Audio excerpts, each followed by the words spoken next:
We've got a few people hopping on. Again, welcome. I'm Daryl Black. Welcome to the webinar. And let's get started right off the bat here. All right. So we're here to discuss leading in high-risk environments. And again, thank you very, very much for taking some time out of your busy schedules to join us.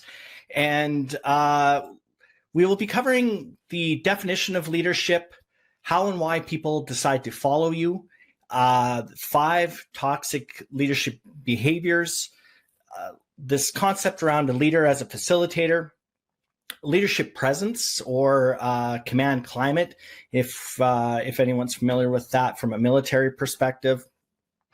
We'll talk about a leadership technique, which I absolutely love. It's called Leader's Intent. And when we go through it, you'll see what an incredibly valuable tool and technique that will be for us as leaders.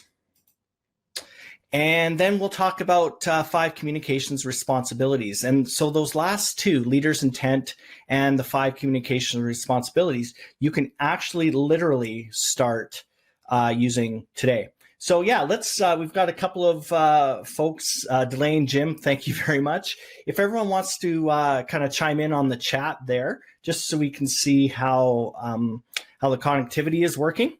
Because as I said, I had a little bit of a challenge hopping on here. So let's go ahead and say who you are and where you're from.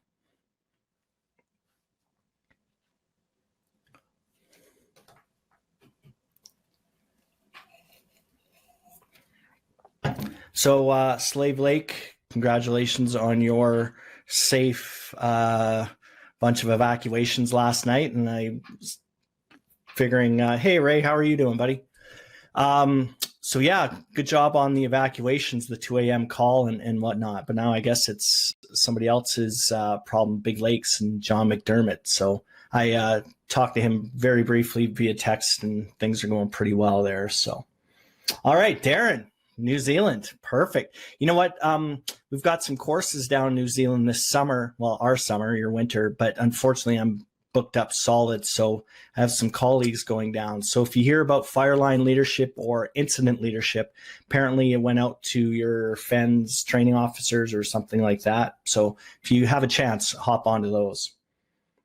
All right, perfect. Matt from Arizona. Oh, Arizona, must be nice. All right, let's get started. So my journey is pretty typical, and you know, it's typical in that it's probably much like the leadership journeys of those of us on this particular call. I started in search and rescue, volunteer SAR. It's probably about 28. Yeah, it was 28 years ago, and lost missing people. And during that period of time, you know, we do searches, like small scale searches, and you know, even some larger kind of evidence type searches involving a couple hundred people, something like that. And from a leadership perspective, the journey started pretty early with that as well, because I was the president of our group when I was about 20. And so a lot of the references that I'm using now with regard to some of the techniques that I am a huge advocate for were a direct result of young leadership and immaturity, frankly. Now, Ray could make a strong argument, and rightfully so, that I'm older but still immature, but that's okay. He's not going to say it on chat. So I went to Hurricane Katrina in 2005, worked with the U.S. National Guard group. I was still a civilian SAR from Canada. And a couple of weeks later, Hurricane Rita hit, I think, and was down there for that. And then when I came back, in 2007, 2008, joined up with a group called Canada Task Force 2. So Matt, for example, from the United States, you would know your FEMA teams. Well, in Canada, we have 5 now, actually, that have just started. And Darren, I know New Zealand has a similar kind of system in place. So I'm planning section chief with Canada Task Force 2 and have the kind of dubious distinction of being planning section chief on 2 of the largest disasters in Canada. So that was the floods in 2013 in southern Alberta, in both Calgary and High River. And then more recently in 2016, the Fort McMurray wildfires. So again, starting way back in the day with a handful of responders on a search to, I think, Fort McMurray, we had 2,679 responders to that incident. And then the Emergency Operations Center, 75 people or something like that. So, when we talk about leadership, and what we'll be hitting on tonight, it's not just academics. It's not just some BS kind of theory. These are practical techniques that I've used, and many other people have used throughout their careers as well. So, all right. So a little bit of interaction here. Think of a great leader: personal, political, military, spiritual, etc. And what I want you to do is chime in on the chat there. So an example might be, let's see. Martin Luther King often comes to mind. So go ahead in chat, please just put in the name of a great leader as you would define it. And that will be a basis for us to formulate some conversations shortly around that.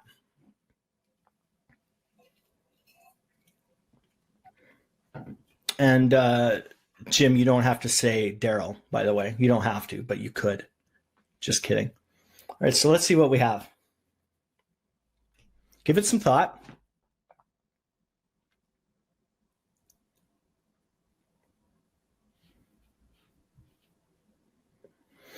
Yep, Alexander the Great, Genghis Khan.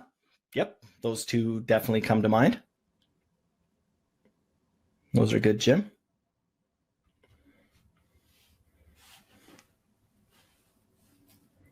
Who else do we have?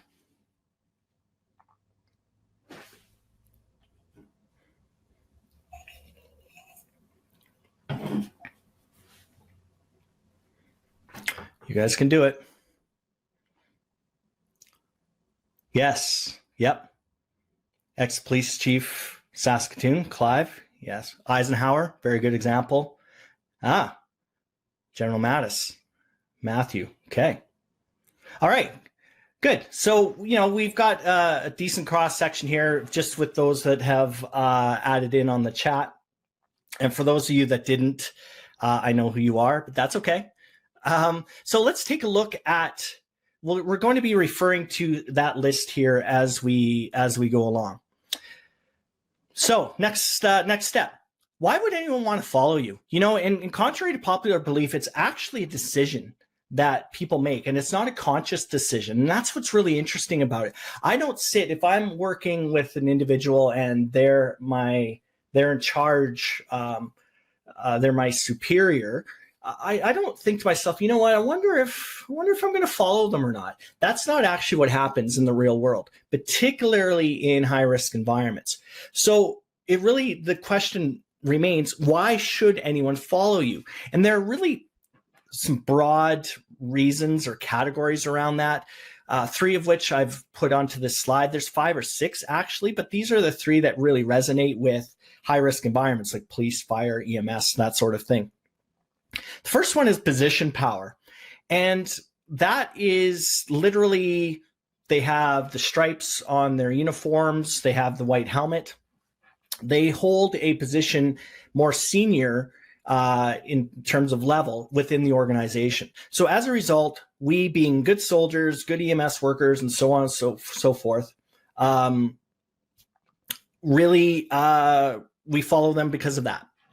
So your first day of recruit training, it's drilled into you. There is a hierarchy, a very strong, maybe paramilitary type structure in place, something like that. So that's the position, and that's kind of off to one end of the spectrum. And then if we were to move along, within position, within that is also the ability to discipline. So I can fire you, I can demote you, I can, write you up, all of those things. But conversely, reward too, as position power, that goes into the position power as well. So, there's quite a bit in position. But if we move along, we go to what we call expert power. And what expert power is, from a fire department perspective, hazmat would be an example. So that's where a subject matter expert has the kind of street credibility that people will follow them. So, hazmat arrives on scene, regardless, it's typically a captain, but still that hazmat captain, for example, has a lot of pull and authority, if you will, because they are the subject matter expert. If it is a search and rescue situation, well, with this, when the swift water team shows up or the technical rescue team shows up, regardless of rank or where they are or even what organization they're from, they have a certain level of expert power. Back in the first Gulf War, the oil wells that were spewing off and all of those things. Well, there were a lot of Americans and Canadian oil companies that went over there, and they were running the capping and all of those things of those wells. And they had a great deal of credibility and autonomy because they were the experts, even though they're in a completely different country that had just been gone through a war, for example. So that's expert power. So I follow you because you are an expert in a particular area. Moving along the spectrum, we have what we call respect power. And this picture is really telling because it's a picture from, in the United States in particular, U.S. Forest Service, BLM, a lot of agencies now do what are called a staff ride. And they'll go to a location where a particular tragedy, typically a tragedy, occurred. So it could be Mann Gulch, it could be South Canyon, bunch of different examples, San Diego mega fires. And I think they've started doing them in Australia as well. And what they do is they walk around to various parts within that particular environment. And those who were actually there will actually talk about the decisions they made or, why they did certain things and so on and so forth. Well, there is a very, very powerful leadership influence that we call respect power. And what that means is really I follow you because I respect you. And interestingly enough, oftentimes I respect you because you actually respect me. So respect is really, it goes multiple ways. So we have position, we have expert power, and then we have what we call respect power or ability to influence. Now, out of those three, position, expert, or respect, chat in which one you think is the most powerful. Okay, position, expert, or respect. Which one is the most powerful? And then we'll talk about the answers after. Yep. Darren says respect.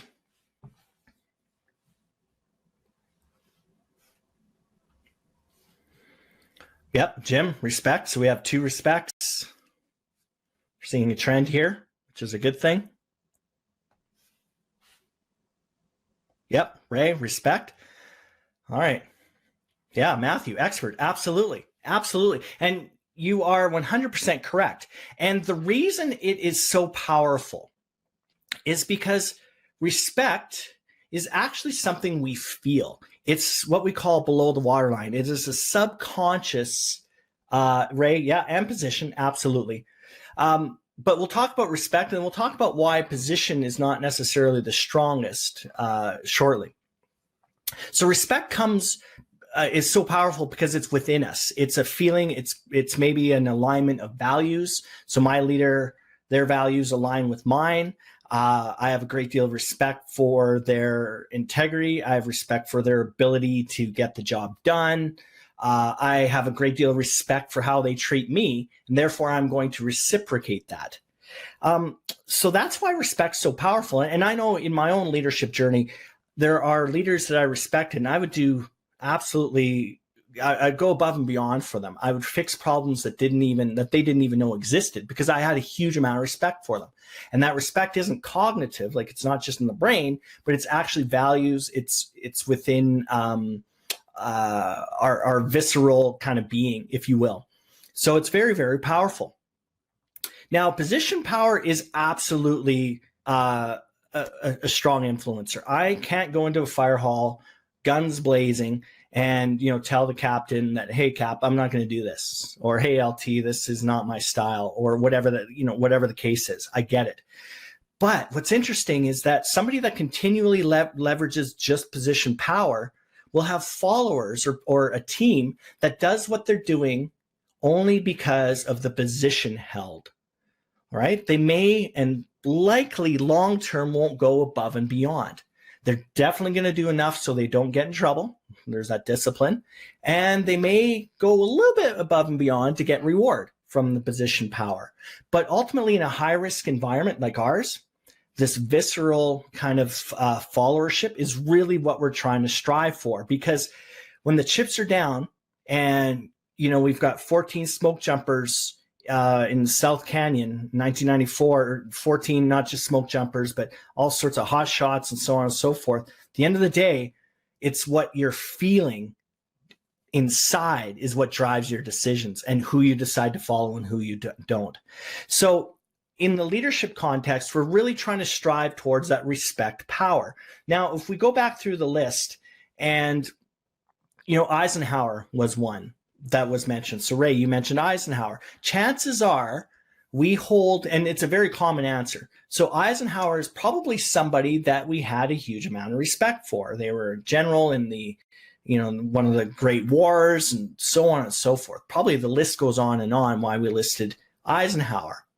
Genghis Khan. So Jim, I would say was probably a great leader for you because you respect his ability to get things done. You respected how he led a huge amount of people.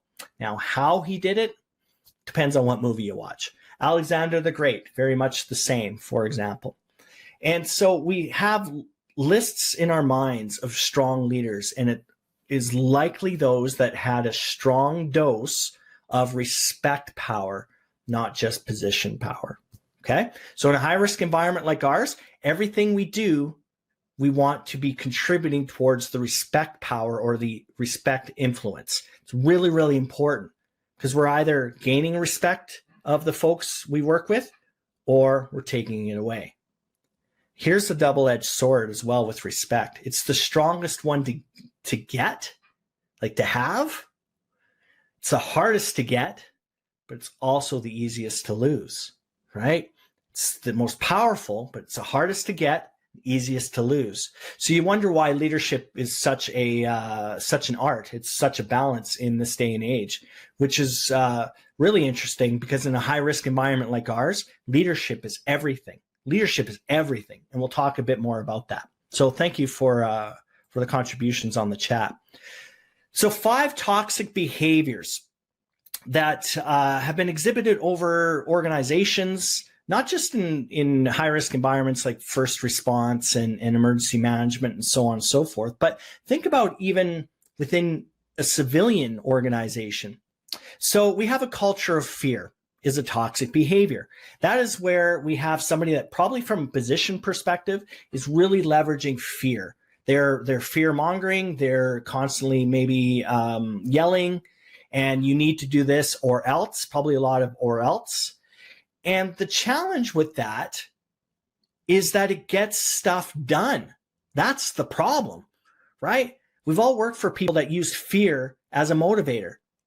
Gets things done. So it just reinforces that their own leadership behavior saying, yeah, you know what? I get stuff done. Absolutely.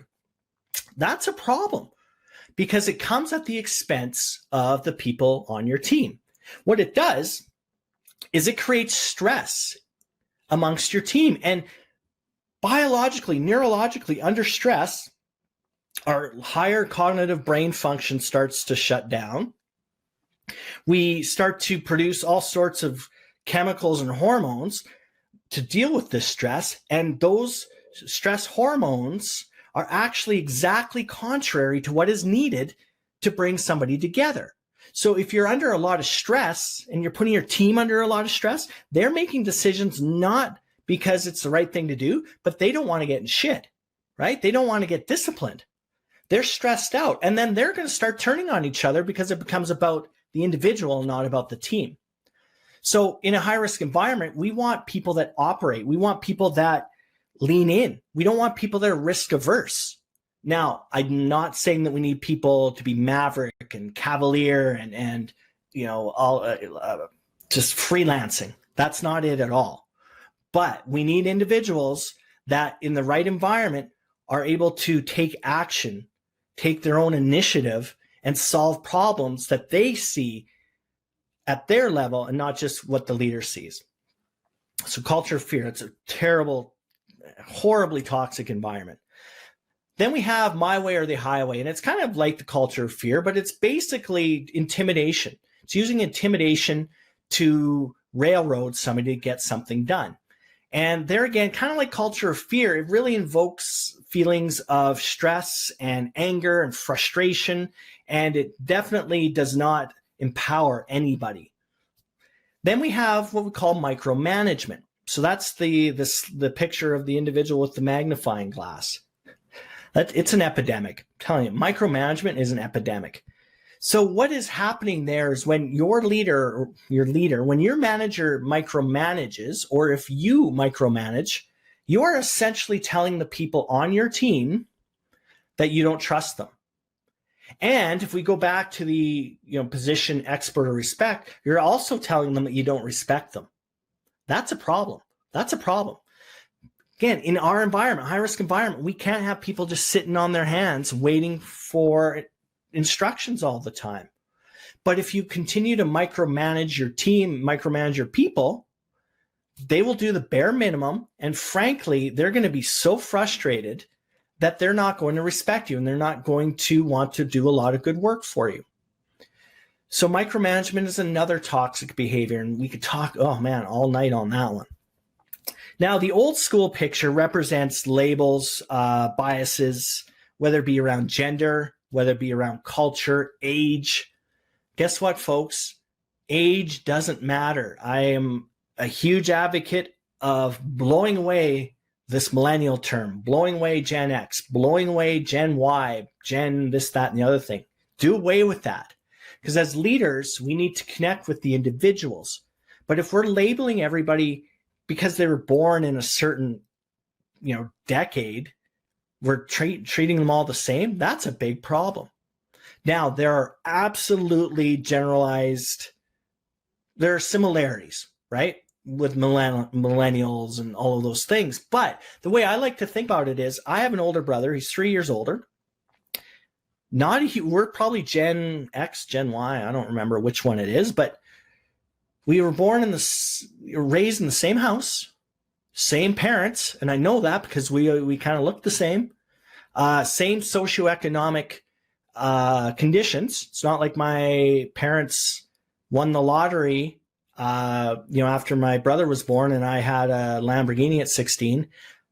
Yeah, they won the lottery because they had me as a son. I get it. Thank you. I appreciate you guys thinking that. But in leadership and generational, my brother and I are the same. But we're anything but. So another example would be, 18-year-old. We have two 18-year-olds. Well, I am going to take an 18-year-old from the farm, rural Saskatchewan, working with Ray. All right, Ray's putting him through the paces all his life, cleaning the barn, doing chores, up at 5, all of those things. And then I'm going to take another kid of the same age that was raised in front of an Xbox. Those are two completely different kids. Same age, though, so they must be the same. No, they're not. Same thing with treating people the same who are wearing the same uniform. That is absolutely the kiss of death in high-risk environments. We love our uniforms. We love our crests, all of those things, but everybody is different. Gender, same kind of thing. So we have to, that's a toxic behavior, treating people all the same. Well, that is not going to get results. And then the other picture we have here is Tom Hanks and Madonna in A League of Their Own. And Ray was raised in Italy. So there again, you know what? If we were to take somebody in Italy and raised in Iceland or something like that, same age, but completely different people. So thank you for that, Ray. A League of Their Own, Tom Hanks, Madonna. This is that famous scene where, are you crying? There's no crying in baseball. Tom Hanks is walking into the dugout after he basically berates Madonna, and she starts crying.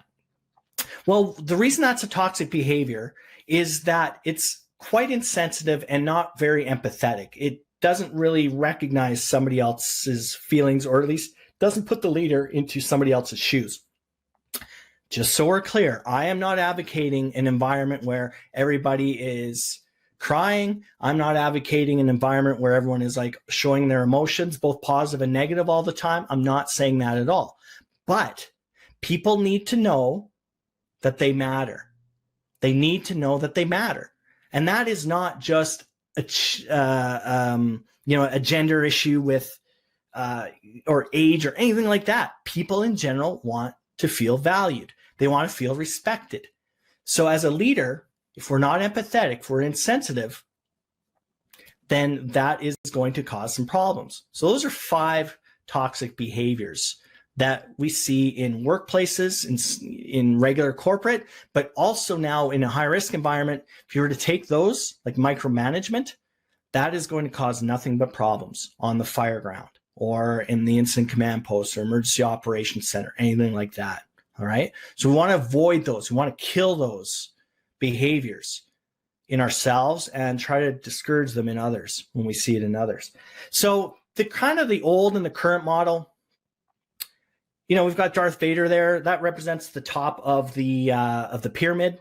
And this kind of represents the entire organization or the team all feeding into the leader and supporting the leader and giving the leader what he or she wants. And everybody works for them. Okay, and that's the style that's been in place forever. Incident command system is based on a very strong hierarchy, for example. And I get it, totally. It makes a lot of sense.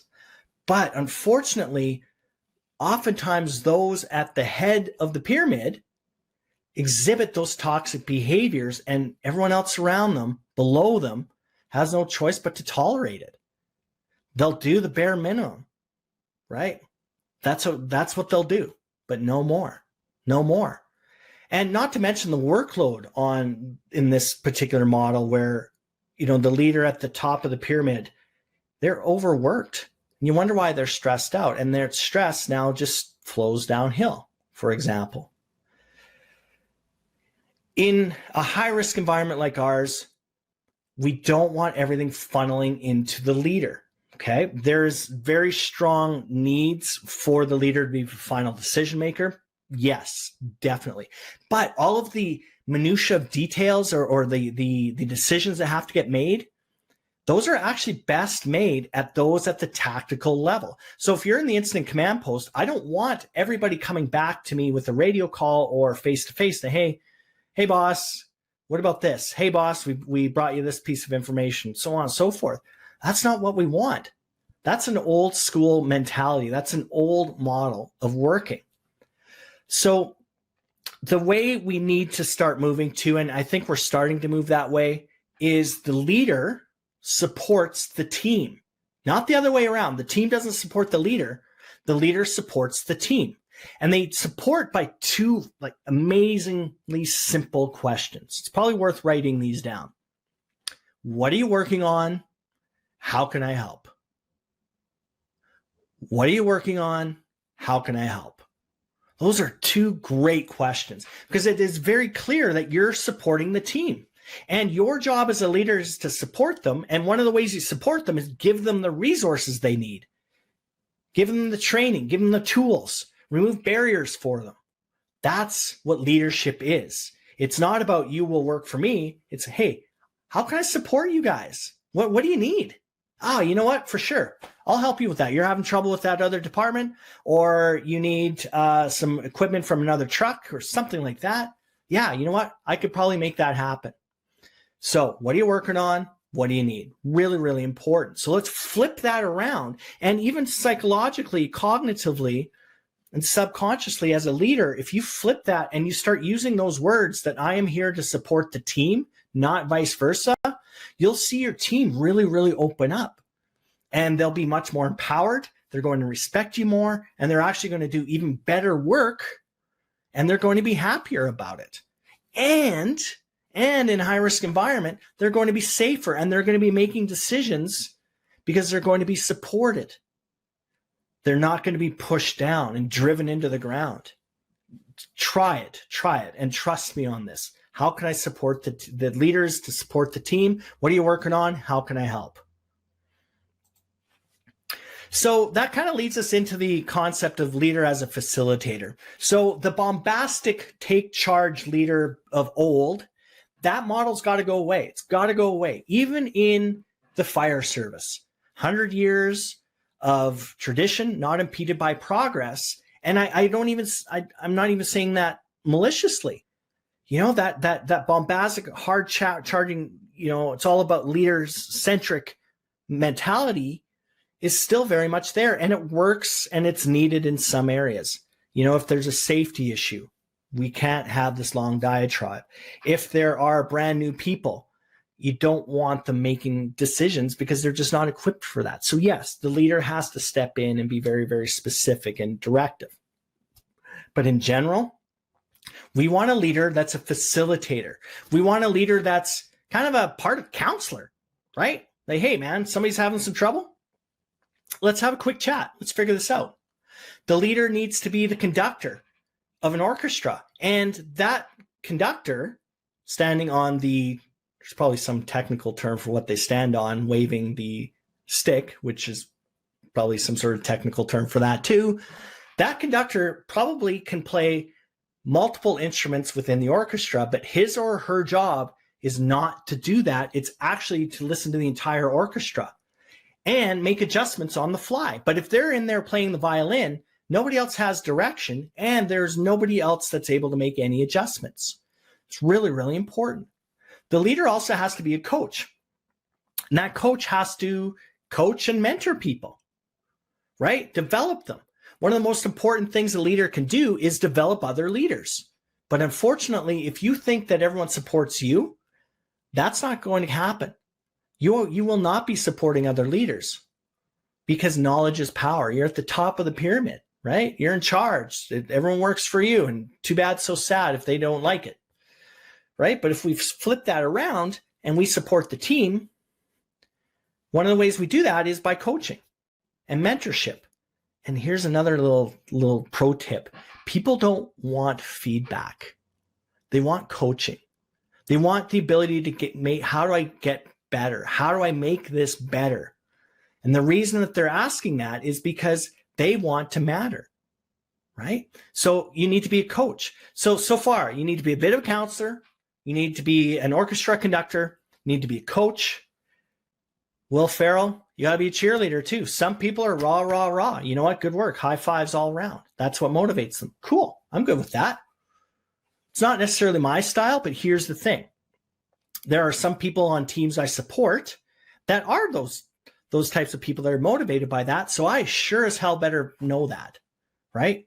I should know that the individuals on my team are motivated by certain things. And yes, sometimes you got to be an ass kicker, for sure. Totally. We can't be singing Kumbaya in the fireground or the EOC during a sit rep. Whoa, timeout. Everyone hold hands. Let's Kumbaya this one through. Stress-free. Excellent. Let's go back to work and saving lives. No, that's not what I'm advocating.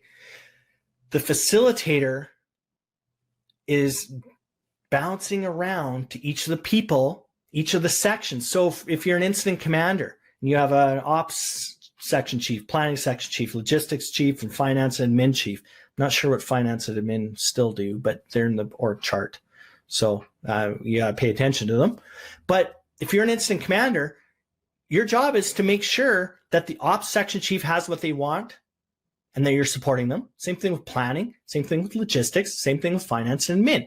Your job is not to deep dive into operations, because chances are that's the environment you came from. And under stress, that's where we want to go. That's not your job anymore. Your job is to facilitate and deep dive only where you need to. Big picture thinker. That's what the leader is all about in this day and age. And I know, Ray, we go way back, and you know as well as anybody what it's like on an incident ground. It's not just the incident. It's not just the enemy that's the fire. It's now the media. It's higher command. It's politics. It's social media. It's all of these things.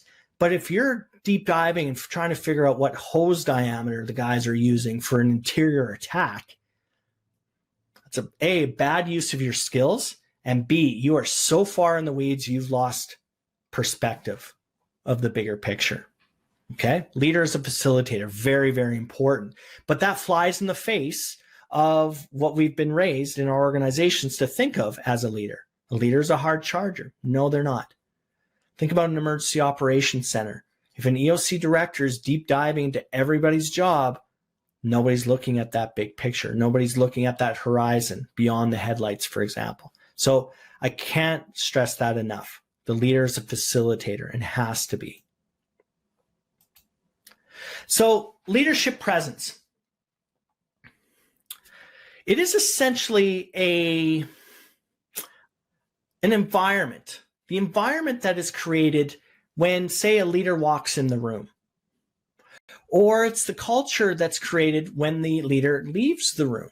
Does the culture change? It's really about how people act, how they communicate, how they talk, how they interact among one another.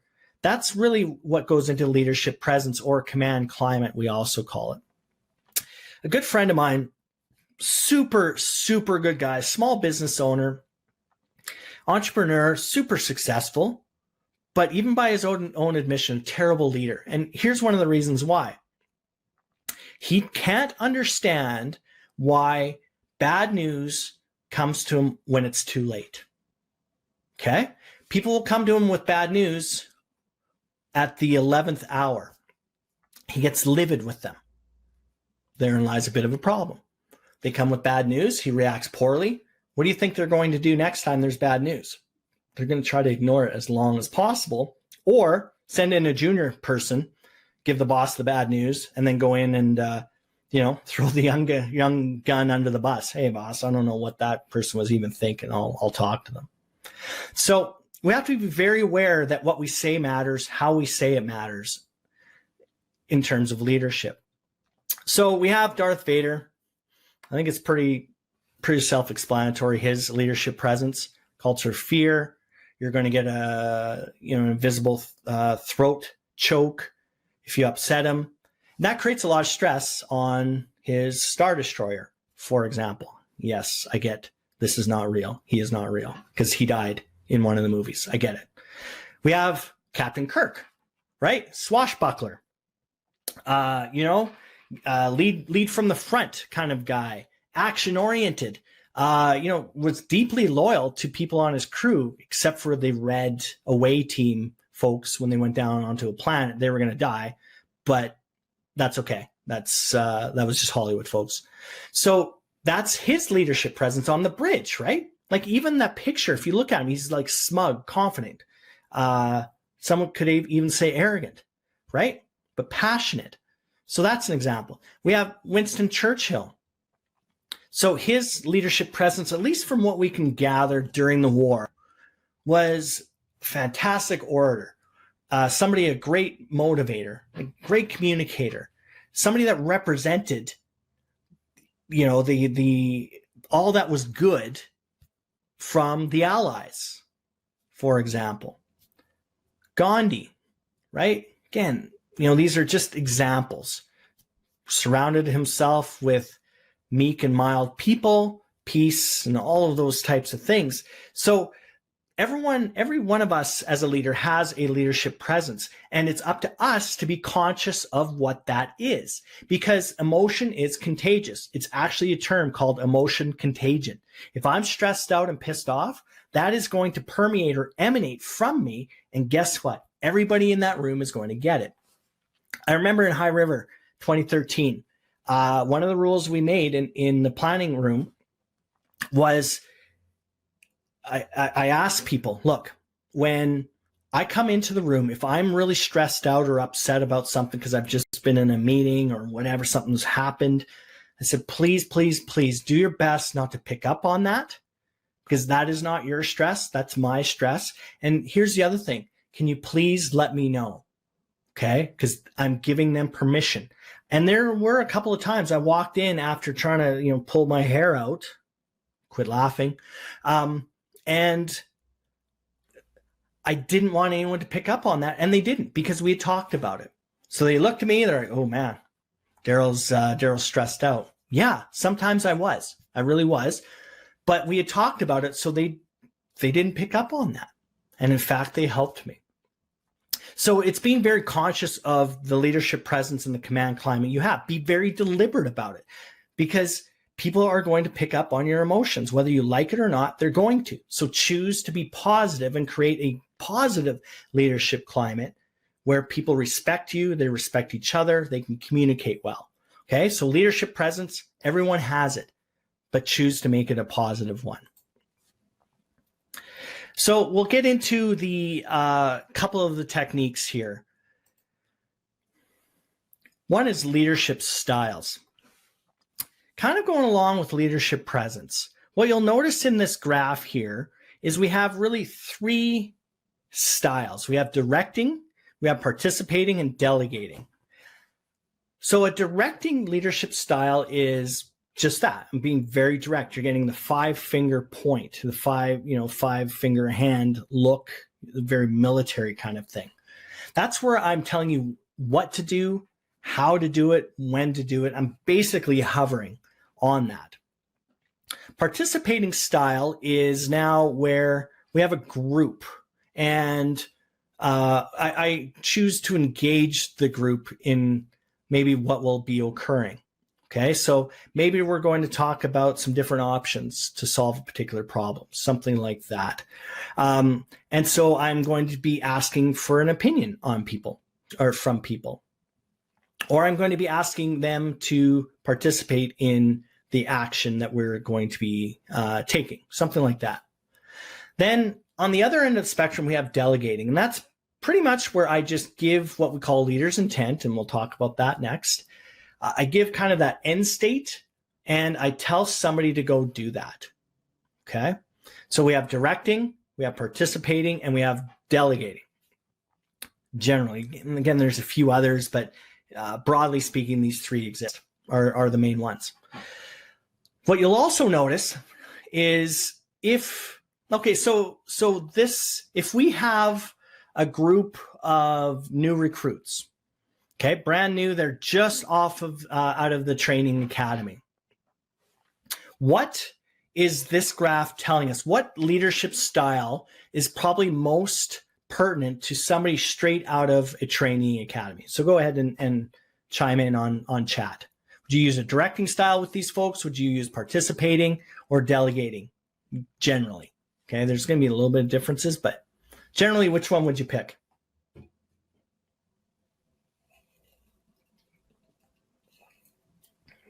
Would you use a directing style, participating style, or delegating style with these folks? Brand new, right out of the academy, ready to roll. Maybe it's their first fire call. Maybe it's their first EMS call. They're straight out of. Okay, Delane, directing. Okay, what else do we have? Yep, Ray, directing. Yep, Jim, directing. Yep. Yeah. And I think it's safe to say why, because they don't know what they don't know, right? Chances are too, Matthew, directing, absolutely. So they don't know what they don't know. So in fact, you need to be using a direct style with these individuals because they don't know the bigger picture. And they're also looking to you for direction, right? By not getting direction, they'll be stressed out, right? So you're actually doing them a favor by being very directing. All right, I've got a crew of 15-year men and women on my crew, and we roll up to a call that is, fairly, Janine, thank you, directing, is we roll up and the call is fairly normal. All right, it's something that we've seen many, many, many times before. We roll onto the scene. I've got some senior people on my crew. I've now got media and maybe a district chief rolling up, something like that. What style would I use on the 15-year group to a problem that they have likely seen before? What style? Directing, participating, or delegating?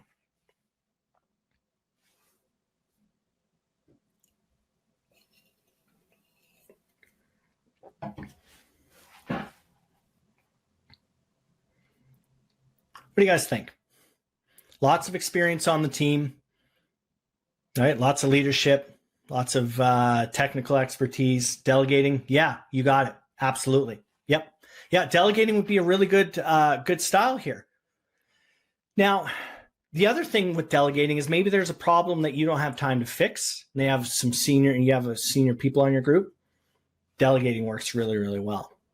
All right, so we have directing with brand new people in particular, or maybe you're going to use directing if time is a factor, or maybe it's a safety issue.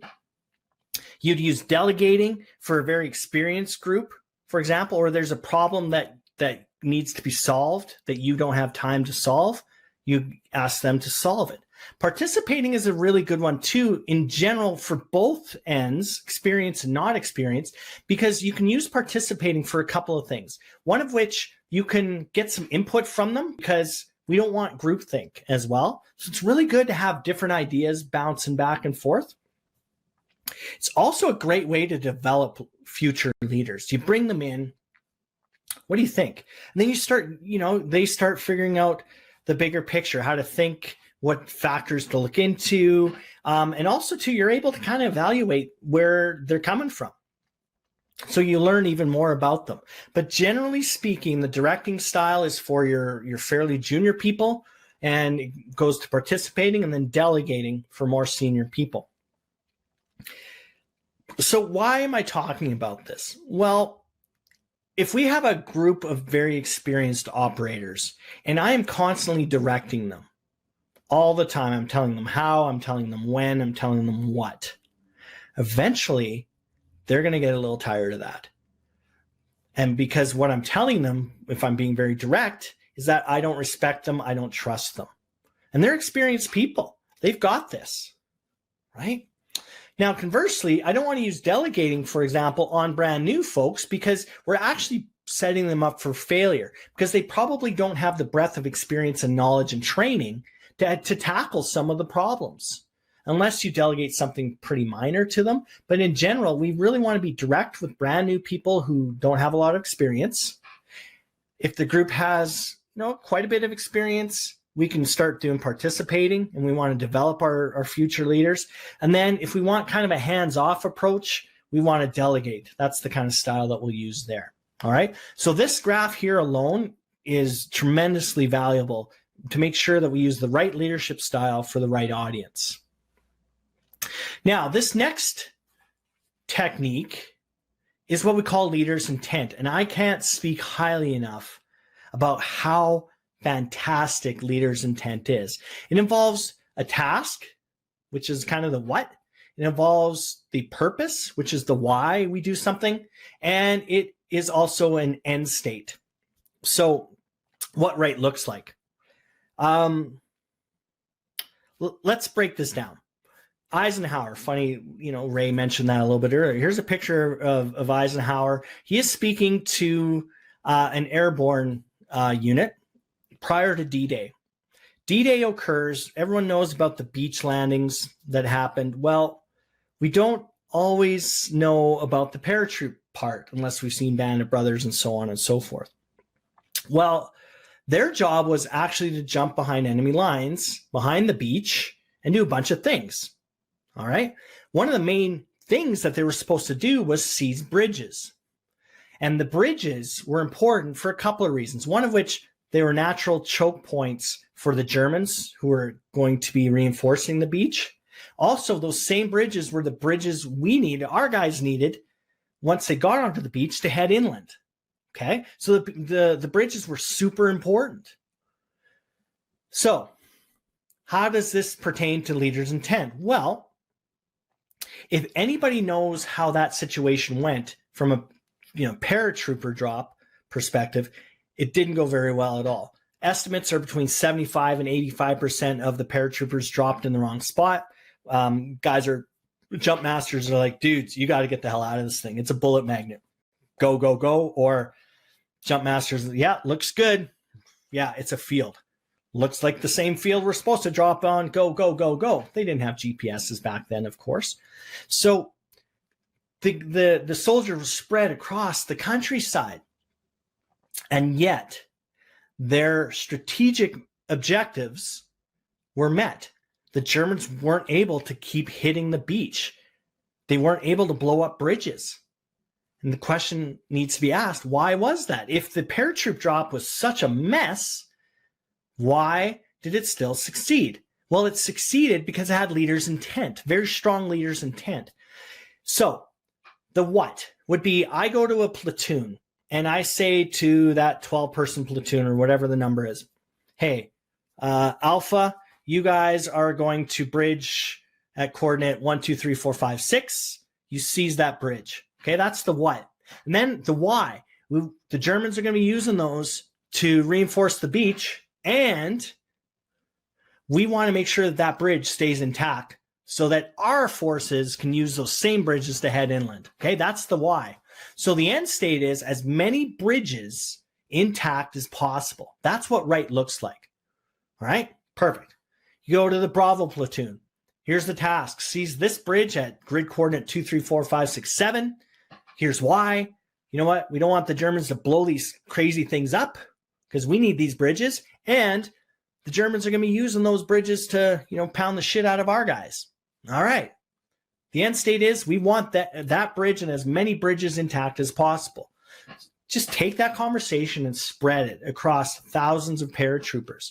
So then in actual practical application of this, they land. Some soldier, 18 years old, 19 years old, lands on the countryside, dusts himself off. He's got no idea where he is. No clue. He doesn't have a GPS. And he certainly doesn't know where his bridge is. He was assigned the 1, 2, 3, 4, 5, 6 grid coordinate. He doesn't know where that is. But he knows the why and he knows the end state. So he's like, well, I don't know what I can do now. Like my objective's gone, but I know why we need to seize bridges. So what do you think they did? They went and they seized bridges. They went and found a bridge. They'd find a river. Follow that river until they found a bridge. Boom. They'd settle in and protect it. Along the way, he meets up with, say, somebody from the 82nd Airborne, and he's from 101st. Guess what? They all have the same leader's intent. So they're able to join together and work really, really well, and they went and seized a bridge. And that was happening across the countryside amongst thousands of paratroopers. That is the fantastic advantage of leaders' intent, where your forces, your teams, your operators can make decisions in the field where they need to be made. So if I'm in an incident command post and I give a search team a segment, I don't necessarily need to tell them exactly how to cover that necessarily. Maybe there are some specific reasons, but more times than not, I just want to give them the intent. Yeah, I need you to search this. Here's why. Well, because it's a high probability area. So at the end of this, I want a high degree of probability that that individual is not in there, right? Or if you're doing somebody sending a ventilation team, Alpha, Alpha Charlie, or whatever it is, Alpha Delta, give them the leader's intent, and then away they go. Right? If you're doing flood mitigation or flood response, you give somebody a sector, you tell them the what, you tell them why they're there, and then they can figure it out when they're in the field. Tactical decisions should be made by people in the field in high risk environments because stuff changes all the time. So leader's intent, I can't speak highly enough about it. It's a task, it's a purpose, it's an end state. It's what do we need to do? So the task, the why are we doing it? Which is really important, which is the purpose. And then what does right look like? What is the end result are we trying to achieve? That's leader's intent. So if we were to now look at another technique, we've looked at situational leadership. So the right kind of leadership style for the right audience, for the right team experience. We've looked at leader's intent now, which is the task, the purpose, and the end state. Now let's look at another tactical tool that we can start using right now, like today. 5 communications responsibilities. And those are brief, debrief, communicate hazards to others, acknowledge and understand messages, and ask if you don't know. Okay? Brief. We have a responsibility to brief somebody. We have a responsibility to give them that leader's intent, the task, the purpose, the end state. We have the responsibility to give them that guidance ahead of time and not just expect them to go out and do it on their own. Okay, that's a responsibility. We have a responsibility to debrief somebody on our team. That debriefing can be maybe an after action review, maybe it's an entire team, or maybe it's a situation where I've asked somebody to go do a task and they come back and they just give me a good, yeah, how'd it go? Went well. Awesome. Thank you. Those of us who've been in incident command posts and emergency operations center, I can't speak strongly enough of this. Just because we've ordered something doesn't mean we've got it, right? So if we had a responsibility that we need to debrief, we need to close the loop on something, then those vac trucks we ordered that didn't make it, we would know they didn't make it. Conversely, the vac trucks that we ordered that did make it, if we have a responsibility to be debriefed about that, to close that loop, we would know about it. Guilty. Back in the day, if we ordered something, we assumed it was going to be there. And then we were shocked as heck the next day. And we're like, well, I thought they had all that stuff. They should have. The dozers were ordered. Yeah, guess what? The dozers got diverted to another part of the fire. Oh, that's good info. We'd like to know that. The third one is communicate hazards to others. And it's a responsibility to communicate hazards to others. Everybody cross the line, no matter experience level, you have got to communicate hazards. You just do. That's needs to be part of our communication DNA. Brief, debrief, communicate hazards to others. Fourth one, the fourth and fifth are my favorite. Acknowledge and understand messages. All right, so Jim, I spout off the longest, hey, I need you to search segment Bravo, sign cut along Range Road 221 and get down to Township 521. You just flip over to the other side of the road, sweep back there along. When you get there, I need you to meet up with Delane's team. I think they're Bravo team. And I want you guys to now grid search this group of trees here because that's got a high probability of area there. And let me know how it goes. All right.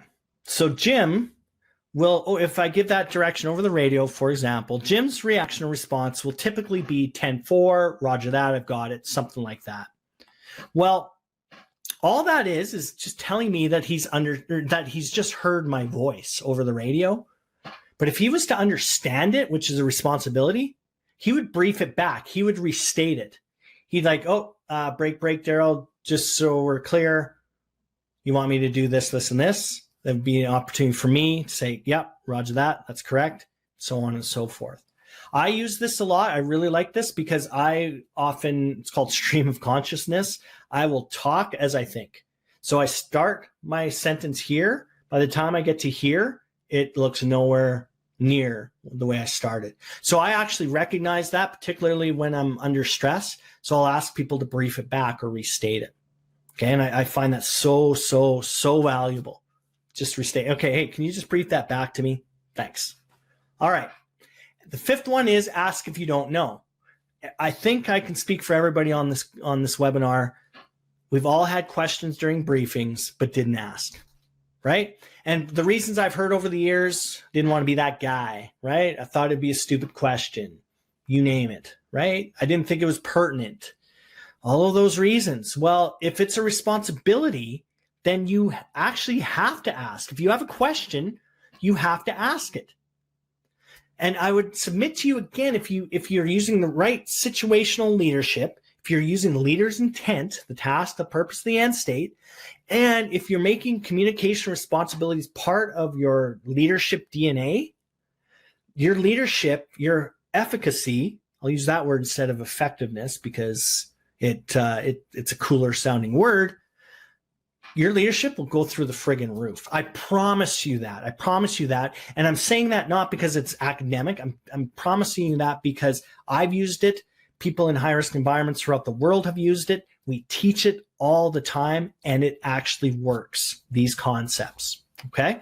These are tactical, tangible things that you can start doing tomorrow, for example.